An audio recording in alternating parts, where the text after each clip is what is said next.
নমস্কার, আমি আপনাদের জ্যোতিষ বন্ধু সৌমিক। আপনাদের সবাইকে আজকে এই জ্যোতিষ চর্চায় স্বাগত জানাই। আপনারা সবাই কেমন আছেন? ভালো আছেন তো? ভগবানের কাছে এই প্রার্থনা করি আপনারা সবাই যাতে ভালো থাকুন, সুস্থ থাকুন। তার কারণ আপনাদের ভালো থাকার উদ্দেশ্যেই কিন্তু আমার এই ভিডিওগুলো বানানো। আর একটা কথা, সেটা হলো আপনারা আমাকে আশীর্বাদ করুন যাতে বিভিন্ন সময় যাতে এই জ্যোতিষ সংক্রান্ত তথ্যগুলো যাতে আপনাদের সামনে তুলে ধরতে পারি। আর হ্যাঁ, ভিডিওটা ভালো লাগলে চ্যানেলটা কিন্তু সাবস্ক্রাইব করবেন, ভিডিওটা লাইক করবেন এবং শেয়ার করবেন। আজকে বিষয় নিয়ে আলোচনা করব বিশ্বরাশির জাতক এবং জাতিকার অক্টোবর 2024 কেমন যাবে সেই বিষয়ে কিন্তু আজকে এই ভিডিওতে আলোচনা করব। তো দেরি না করে আলোচনা এবার শুরু করি। প্রথমে স্বাস্থ্যের বিষয়ে আসা যাক। স্বাস্থ্য কিন্তু আপনাদের কিন্তু এই মাসে কিন্তু মোটামুটি ভালোই যাবে, তেমন কোনো কিন্তু মেজর কোনো সমস্যা নেই। হ্যাঁ, ছোটোখাটো একটু সমস্যা, জ্বর সর্দি কাশি এই সমস্যাটা আসার কিন্তু সম্ভাবনা আছে। বিশেষত 17 অক্টোবরের পরে কিন্তু এই সম্ভাবনাটা কিন্তু রয়েছে, তাই দেখবেন এগুলো যাতে না আসে।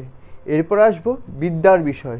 যারা প্রাথমিক বিদ্যা প্রাপ্ত করছেন তাদের প্রাথমিক বিদ্যার যোগটা মোটামুটি 20 অক্টোবর অবধি মোটামুটিভাবে শুভ। তবে হ্যাঁ, 20 অক্টোবরের পরে কিন্তু একটু বিদ্যায় বাধার সম্ভাবনা আছে, অর্থাৎ কনসেন্ট্রেশন ব্রেক হতে পারে, বা ধরুন এক্সামের সময় যে অ্যান্সারটা মনে আসার কথা, যদি এক্সাম থাকে সেই অ্যান্সারটা মনে আসছে না, এই ধরনের কিন্তু পড়াশোনায় কিন্তু সমস্যা আসার কিন্তু সম্ভাবনা আছে। তাই আপনাদের কাছে অনুরোধ যে আপনারা পড়াশোনা যখন করবেন তখন মন দিয়ে করবেন।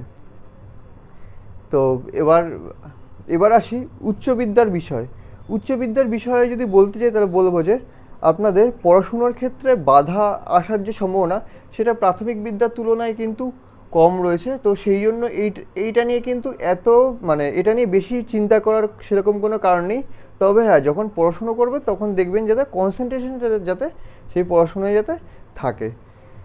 এরপরে যে বিষয়টা আসবো সেটা প্রেম। যারা প্রেম করছেন তাদের ভেতরে কিন্তু মিসআন্ডারস্ট্যান্ডিং, মিসকমিউনিকেশন হওয়ার কিন্তু সম্ভাবনা রয়েছে। মেজর কোনো ইস্যু যোগ সেরকম কোনো যোগ দেখতে পাচ্ছি না, তবে ছোটোখাটো একটু ইস্যু হওয়ার সম্ভাবনা রয়েছে, দেখবেন সেগুলো যাতে না আসে। এরপরে যে বিষয়টা আসবো সেটা সাংসারিক জীবন।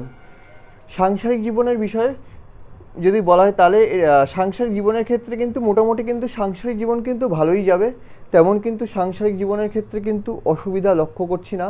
তবে হ্যাঁ, 20 অক্টোবরের পরে কিন্তু সাংসারিক জীবনে কিন্তু একটু সমস্যা আসার কিন্তু সম্ভাবনা রয়েছে, দেখবেন সেটাতে না আসে। অর্থাৎ পার্টনারের সাথে, জীবনসঙ্গীর সাথে আর্গুমেন্ট হতে পারে, মিসআন্ডারস্ট্যান্ডিং হতে পারে, এই সমস্যাগুলো কিন্তু হওয়ার কিন্তু সম্ভাবনা রয়েছে।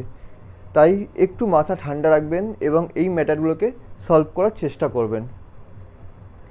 এরপর আসবো কর্মজীবন। যারা কর্ম করছেন, চাকরি বলুন বা ব্যবসা বলুন, কর্মজীবনের ক্ষেত্রে চাকরির যোগ কিন্তু মোটামুটি কিন্তু শুভ রয়েছে, তেমন কিন্তু বাধা কিন্তু লক্ষ্য করা যাচ্ছে না চাকরির ক্ষেত্রে।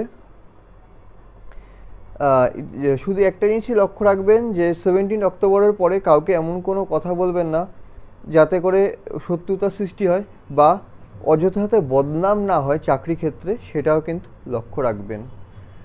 এরপরে আসবে ব্যবসার বিষয়। আপনারা যারা ব্যবসা করছেন তাদের কথা বলি। আপনাদের প্রথম 20 দিন কিন্তু ব্যবসা কিন্তু মোটামুটি ভালো যাওয়ার সম্ভাবনা, কিন্তু 20 অক্টোবরের পরে কিন্তু একটু ব্যবসা কিন্তু একটু সমস্যা আসতে পারে। সেই বিষয়টাকে থেকে কিন্তু একটু সাবধান। দেখবেন যে এমন কোনো ডিসিশন নেবেন না যাতে ব্যবসায় লোকসান হয়ে যায়, তাই এই বিষয়টা থেকে কিন্তু একটু সাবধান। এরপরে যে বিষয়টা আসবো সেটা হলো ভাগ্য। ভাগ্য আপনাদের কেমন যাবে?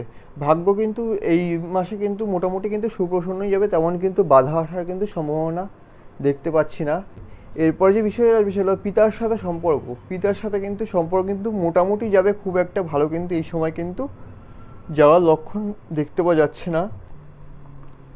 এরপরে যে বিষয়টা আসবো, মানুষ চায় অর্থ জমাতে যাতে করে অসময়ে সেই অর্থটা যাতে সে কাজে লাগাতে পারে।